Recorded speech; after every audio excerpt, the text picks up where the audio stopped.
നമസ്കാരം. എല്ലാ മാന്യ സുഹൃത്തുക്കൾക്കും സിനിമ എന്ന യൂട്യൂബ് ചാനലിന്റെ ഏറ്റവും പുതിയ വീഡിയോയിലേക്ക് സ്വാഗതം. ഞാൻ ഇന്ന് നിങ്ങൾക്ക് മുമ്പിൽ വന്നിരിക്കുന്നത് ഒന്ന് രണ്ട് സിനിമകളുടെ അപ്ഡേറ്റുകൾ. നമ്മൾ കഴിഞ്ഞ കുറച്ച് നാളുകളായിട്ട് ആ ഒരു രീതിയാണ് പരീക്ഷിച്ചുകൊണ്ടിരിക്കുന്നത്. അതുപോലെ തന്നെ ഇന്നും ഒന്ന് രണ്ട് സിനിമകളുടെ അപ്ഡേറ്റുകൾ ഒന്നിച്ച് ഈ വീഡിയോയിലൂടെ അവതരിപ്പിക്കാമെന്ന് കരുതി ചെയ്യുന്ന ഒരു വീഡിയോ ആണ്. മാർക്കോ എന്ന് പറയുന്ന സിനിമയെക്കുറിച്ചുള്ള അപ്ഡേറ്റ് ഇതിനകത്ത് വരുന്നുണ്ട്. എമ്പുരാൻ എന്ന് പറയുന്ന സിനിമയെക്കുറിച്ചുള്ള അപ്ഡേറ്റ് ഇതിനകത്ത് വരുന്നുണ്ട്. അതുപോലെ തന്നെ ലോകേഷ് കനകരാജിന്റെ LCU എന്ന പേരിൽ അറിയപ്പെടുന്ന ആ ഒരു സീരീസിനെ കുറിച്ചുള്ള വളരെ പ്രധാനപ്പെട്ട ഒരു അപ്ഡേറ്റും ഇന്ന് ഈ വീഡിയോയിലൂടെ അവതരിപ്പിക്കുന്നുണ്ട്. എന്തായാലും നമുക്ക് ഡയറക്റ്റ് വീഡിയോയിലേക്ക് കിടക്കാം. അതിനു മുമ്പ് ചെറിയൊരു റിക്വസ്റ്റ്. നിങ്ങൾ ആദ്യമായിട്ടാണ് ഈ ചാനൽ കാണുന്നത്, അതല്ല ഇനിയും നിങ്ങൾ ഈ ചാനൽ സബ്സ്ക്രൈബ് ചെയ്യാത്തവരാണ് എന്നുണ്ടെങ്കിൽ ദയവ് ചെയ്ത് ഈ ചാനൽ ഒന്ന് സബ്സ്ക്രൈബ് ചെയ്യണമെന്ന് ഞാൻ നിങ്ങളോട് വിനീതമായി അഭ്യർത്ഥിക്കുന്നു. ഇത് പൂർണ്ണമായും ഒരു സിനിമ ബേസ് ചെയ്തിട്ടുള്ള ഒരു ചാനലാണ്.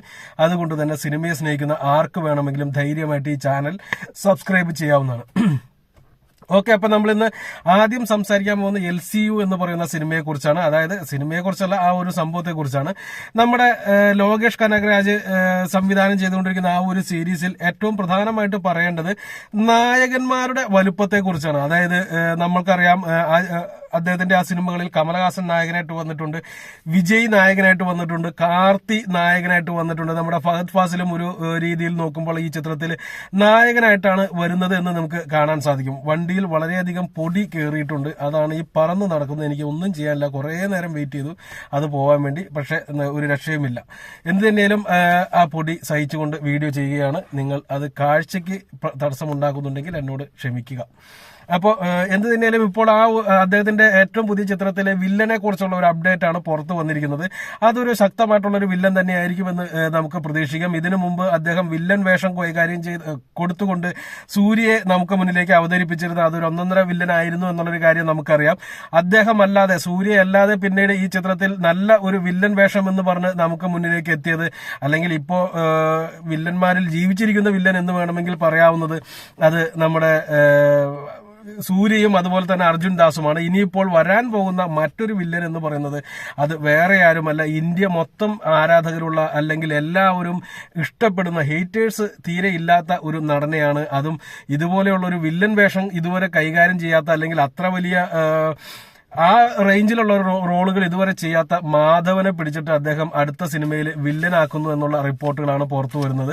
അതൊരു രസകരമായിട്ടുള്ള ഒരു പരീക്ഷണമായിരിക്കും എന്നുള്ളൊരു കാര്യത്തിൽ ഒരു സംശയവും വേണ്ട. എനിക്ക് ഒരു കാലത്ത് വളരെയധികം ഇഷ്ടപ്പെട്ട ഒരു താരമായിരുന്നു മാധവൻ. പിന്നീട് അദ്ദേഹം തമിഴിലും ഹിന്ദിയിലുമായിട്ട് മാറി മാറി പടങ്ങൾ ചെയ്തുകൊണ്ടിരിക്കുന്നു. രണ്ട് സ്ഥലത്തും ഒരു ഉയർച്ചയില്ലാതെ ഇരിക്കുന്നു എന്ന് വേണമെങ്കിൽ നമുക്ക് സത്യസന്ധമായിട്ട് പറയാവുന്ന ഒരു നടനാണ് മാധവൻ. രണ്ട് ഭാഷകളിലും ചെയ്യുന്ന സിനിമകളെല്ലാം വിജയമാണ്. പക്ഷെ തുടർച്ചയായിട്ട് അവിടെ ഒന്നും സിനിമകൾ ചെയ്യാത്തത് അദ്ദേഹത്തിന്റെ കരിയറിനെ ബാധിക്കുന്നുണ്ട് എന്ന് തന്നെ ഞാൻ വിശ്വസിക്കുന്നു. എന്ത് തന്നെയാലും അദ്ദേഹം ഇനി LCUവിന്റെ ഭാഗമായി വരികയാണ്. സൂര്യ പോലുള്ള ഒരു ശക്തമായിട്ടുള്ള, അല്ലെങ്കിൽ അർജുൻ ദാസിനെ പോലുള്ള ഒരു ശക്തമായിട്ടുള്ള ഒരു വില്ലനായിട്ട് അദ്ദേഹം വരുമെന്ന് തന്നെ നമുക്ക് വിശ്വസിക്കാം. ഇപ്പോൾ ആളുകൾ വന്ന് മറ്റുള്ളവരുടെയൊക്കെ പേര്, സഞ്ജയത്തിന്റെയൊക്കെ പേര് പറയാൻ സാധ്യതയുണ്ട്. അതുകൊണ്ടാണ് ജീവിച്ചിരിക്കുന്ന വില്ലൻ എന്ന് ഞാൻ കൃത്യമായിട്ട് പറഞ്ഞത്. ഓക്കെ, അപ്പൊ അടുത്ത അപ്ഡേറ്റ് എന്ന് പറയുന്നത് മാർക്കോ എന്ന് പറയുന്ന സിനിമയെ കുറിച്ചാണ്. മാർക്കോന്റെ ഏറ്റവും പുതിയ അപ്ഡേറ്റ് എന്ന് പറയുന്ന ചിത്രത്തിന്റെ ബുക്കിംഗ് സ്റ്റാർട്ട് ചെയ്ത് കഴിഞ്ഞു. ഈ ആഴ്ച പടം തിയേറ്ററുകളിലേക്ക് എത്തുകയാണ്. ബുക്കിംഗ് സ്റ്റാർട്ട് ചെയ്ത് ഒഫീഷ്യലായിട്ട് തന്നെയാണ് അതിന്റെ ബുക്കിംഗ് ആരംഭിച്ചത്. അത് നമ്മുടെ സ്പീക്കർ AN ഷംസീറാണ് ആദ്യത്തെ ടിക്കറ്റ് വാങ്ങി ഇത് ഉദ്ഘാടനം ചെയ്തത്. ഈ ബുക്കിംഗ് ഒക്കെ ഉദ്ഘാടനം ചെയ്യുക എന്നൊക്കെ പറയുന്നത് വളരെ രസകരമായിട്ടുള്ള ഒരു സംഭവമായിട്ട് എനിക്ക് തോന്നുന്നു. ഇതൊരു മാർക്കറ്റിന്റെ ഭാഗമായിട്ടാണ് കൊടുത്തതെന്നുണ്ടെങ്കിൽ എനിക്ക് തോന്നുന്നു ഞാനിപ്പോൾ ഈ വീഡിയോ ചെയ്യുമ്പോഴായിരിക്കും പലരും ഇതിനെപ്പറ്റി അറിയുന്നത്.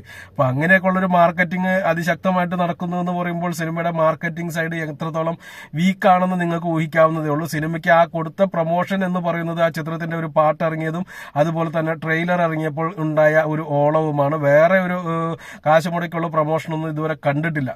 എന്ന് തന്നെയായാലും നല്ല പടമാണ് എന്നുണ്ടെങ്കിൽ കയറി വരും. കാരണം അതിനുള്ള ഹൈപ്പ് ചിത്രത്തിന് ഇപ്പോൾ തന്നെ ലഭിച്ചിട്ടുണ്ട്. ഹൈപ്പിന്റെ കാര്യം പറയുമ്പോൾ എടുത്തു പറയേണ്ട മറ്റൊരു കാര്യം കൂടി ഇതിനകത്ത് പറയേണ്ടതുണ്ട്. അത് വേറെയൊന്നുമല്ല, ഈ സിനിമയുടെ IMDb റേറ്റിംഗിൽ ഈ വർഷം ഇറങ്ങാനിരിക്കുന്ന ഇന്ത്യൻ സിനിമകളുടെ ലിസ്റ്റിൽ ഏറ്റവും കൂടുതൽ ആരാധകർ പ്രതീക്ഷിക്കുന്ന സിനിമകളിൽ, അല്ലെങ്കിൽ കാത്തിരിക്കുന്ന സിനിമകളുടെ ലിസ്റ്റിൽ 5ാം സ്ഥാനത്തായിരുന്നു കഴിഞ്ഞ ദിവസം വരെ മാർക്കോ എന്ന് പറയുന്ന സിനിമ. എന്നാൽ മറ്റുള്ള സിനിമകളെയൊക്കെ പിന്നിലാക്കി ഈ സിനിമയുടെ സ്ഥാനം ഇപ്പോൾ 3ാം സ്ഥാനത്തേക്ക് ഉയർന്നിട്ടുണ്ട്. അതായത് ഇന്ത്യയിലെ പ്രേക്ഷകർ വെയിറ്റ് ചെയ്യുന്ന, കാത്തിരിക്കുന്ന സിനിമകളുടെ ലിസ്റ്റിൽ IMDb റാങ്കിങ്ങിൽ 3ാം സ്ഥാനത്തേക്ക് എത്താനായിട്ട് ഈ ചിത്രത്തിന് സാധിച്ചിട്ടുണ്ട് എന്ന് പറയുമ്പോൾ സിനിമയ്ക്ക് വേണ്ടി നല്ല രീതിയിൽ തന്നെ ഹൈപ്പ് പ്രേക്ഷകർക്കിടയിലേക്ക് കയറിയിട്ടുണ്ട്. ചിത്രത്തിന്റെ അണിയറ പ്രവർത്തകർ കൊടുത്ത ഹൈപ്പ് അല്ലാതെ പ്രേക്ഷകർ സ്വയം ക്രിയേറ്റ് ചെയ്തെടുത്തിരിക്കുന്ന ഹൈപ്പാണ് ഇതെന്നും കൂടി പറയേണ്ടതുണ്ട്. എന്ത് തന്നെയായാലും സിനിമ ഈ ഒരു ഹൈപ്പിൽ നിൽക്കുന്നത് കൊണ്ട് തന്നെ സിനിമയ്ക്ക് ഒരു എബവ് ആവറേജ് അഭിപ്രായം കിട്ടുകയാണ് എന്നുണ്ടെങ്കിൽ ഉണ്ണി മുകുന്ദന്റെ കരിയറിലെ ഏറ്റവും വലിയ സിനിമയായിട്ട് ഇത് വ്യാഖ്യാനിക്കപ്പെടും എന്നുള്ളൊരു കാര്യത്തിൽ ഒരു സംശയമില്ല. സംവിധായകന്റെ മുൻകാല ചിത്രങ്ങൾ എടുക്കുമ്പോൾ ഉണ്ടാവുന്ന റിസൾട്ട് നമുക്ക് വളരെ രസകരമാണ്. അദ്ദേഹത്തിന്റെ എല്ലാ സിനിമകൾക്കും റിലീസിന് മുമ്പ് ഇതേമാതിരി ഹൈപ്പ് കയറാറുണ്ട്. ട്രെയിലറുകളും ടീസറുകളും ഒക്കെ വലിയ വിജയങ്ങൾ നേടാറുണ്ട്. പോസ്റ്ററുകളൊക്കെ വലിയ സ്റ്റൈലിഷ് ആവാറുണ്ട്. സിനിമയും ഭയങ്കര സ്റ്റൈലിഷ് ആവാറുണ്ട്. പക്ഷെ കഥാപരമായിട്ട് നമ്മൾ നോക്കുന്ന സമയത്ത് നമുക്കൊന്നും തന്നെ ദഹിക്കാറുമില്ല. അപ്പൊ എങ്ങനെയാവും ഈ സിനിമ എന്നുള്ളത് തിയേറ്ററിൽ റിലീസ് ചെയ്തതിന് ശേഷം മാത്രം പറയാം. നിലവിൽ ഹെവി ഹൈപ്പാണ്, ഹെവി പ്രതീക്ഷയാണ് പ്രേക്ഷകർക്കുള്ളത്. കാത്തിരിക്കാം ആ സിനിമ റിലീസ് ചെയ്യുന്നതിന് വേണ്ടി. അപ്പോൾ അടുത്ത അപ്ഡേറ്റ് എന്ന് പറയുന്നത് എമ്പുരാൻ എന്ന് പറയുന്ന സിനിമയെ കുറിച്ചാണ്. എമ്പുരാൻ എന്ന് പറയുന്ന സിനിമയുടെ എന്തെങ്കിലും ഒരു ചെറിയ അപ്ഡേറ്റ് കിട്ടിയാൽ പോലും അത് സോഷ്യൽ മീഡിയ കത്തിക്കുന്ന ഒരു അവസ്ഥയിലാണ് ഇപ്പോൾ നമ്മുടെ കേരളം അല്ലെങ്കിൽ മലയാളികൾ സിനിമാ പ്രേമികൾ നിൽക്കുന്നത്. മോഹൻലാൽ ഫാൻസ് മാത്രമല്ല, അല്ലാതെയുള്ള സാധാ സിനിമാ പ്രേമികളും ഈ സിനിമയ്ക്ക് വേണ്ടി വലിയ കാര്യമായിട്ട് വെയിറ്റ് ചെയ്യുന്നുണ്ട്. അതിന്റെ കാരണം എനിക്ക് തോന്നുന്നത് ലൂസിഫർ എന്ന് പറയുന്ന സിനിമ ഉണ്ടാക്കിയ ഓളവും പിന്നെ പൃഥ്വിരാജിന്റെ പിന്നീട് വന്ന സിനിമകളും എല്ലാം തന്നെ അദ്ദേഹം സംവിധാനം ചെയ്ത സിനിമകളെല്ലാം തന്നെ അത്യാവശ്യം പ്രേക്ഷകരെ സ്വീകരിക്കാൻ പറ്റുന്ന സിനിമകളായിരുന്നു. പിന്നീട് ഈ സിനിമയ്ക്ക് കിട്ടിയേക്കാൻ സാധ്യതയുള്ള ഒരു പോസിറ്റീവ് റെസ്പോൺസ് അത് ഓൾറെഡി പ്രേക്ഷകർ ആയിട്ടുള്ള ആളുകൾ അല്ലെങ്കിൽ മോഹൻലാൽ ആരാധകർ വലിയ പ്രതീക്ഷയോടുകൂടി തന്നെ കാത്തിരിക്കുന്നു. മോഹൻലാലിന്റെ വരാനിരിക്കുന്ന സിനിമകളിൽ ഏറ്റവും കൂടുതൽ ഫാൻസുകാർ കാത്തിരിക്കുന്നതും ഇഷ്ടപ്പെടുന്നതും ഈ സിനിമ തന്നെയാണ്. കാരണം അവർക്ക് ഗ്യാരണ്ടി കൊടുക്കാൻ പറ്റുന്നത്, ഫാൻസുകാർക്ക് ഗ്യാരണ്ടി പറയാൻ പറ്റുന്ന സിനിമ ഇതായിട്ടാണ് അവർ വ്യാഖ്യാനിക്കുന്നത്. എന്ത് തന്നെയാലും ഇപ്പോൾ ഈ സിനിമയുടെ ബഡ്ജറ്റുമായി ബേസ് ചെയ്തിട്ട് കഴിഞ്ഞ ദിവസം നന്ദുവിന്റെ ഒരു ഇന്റർവ്യൂവിൽ പുറത്തു വന്ന വാക്കുകൾ ഇപ്പോൾ വലിയ ഹിറ്റായി മാറിയിരിക്കുകയാണ്. അത് വേറെയൊന്നുമല്ല, ഈ സിനിമയുടെ ഒരു ദിവസത്തെ ചെലവ് തന്നെ ഏകദേശം 50 ലക്ഷം മുതൽ 60 ലക്ഷം രൂപ വരെ വരും എന്നാണ് അദ്ദേഹം ആ ഇന്റർവ്യൂവിൽ പറഞ്ഞത്. അതേപോലെ തന്നെ ക്യാമറയ്ക്ക് മാത്രം 5 ലക്ഷം മുതൽ 6 ലക്ഷം രൂപ വരെ ഒരു ദിവസത്തെ വാടക വരുന്നുണ്ട് എന്നാണ് പറഞ്ഞത്. ഇത് സിനിമയെക്കുറിച്ച് അറിയില്ലാത്ത ആളുകൾക്ക് കൃത്യമായിട്ട് അതിന്റെ ഒരു വ്യാപ്തി മനസ്സിലാക്കിയെടുക്കാൻ സാധിക്കത്തില്ല. സാധാരണ രീതിയിൽ മലയാളത്തിൽ ഒരു സിനിമ പിടിക്കണമെന്നുണ്ടെങ്കിൽ അതിന്റെ ക്യാമറ റെന്റ് വരുന്നത് ഏകദേശം 20-25,000 രൂപയാണ്.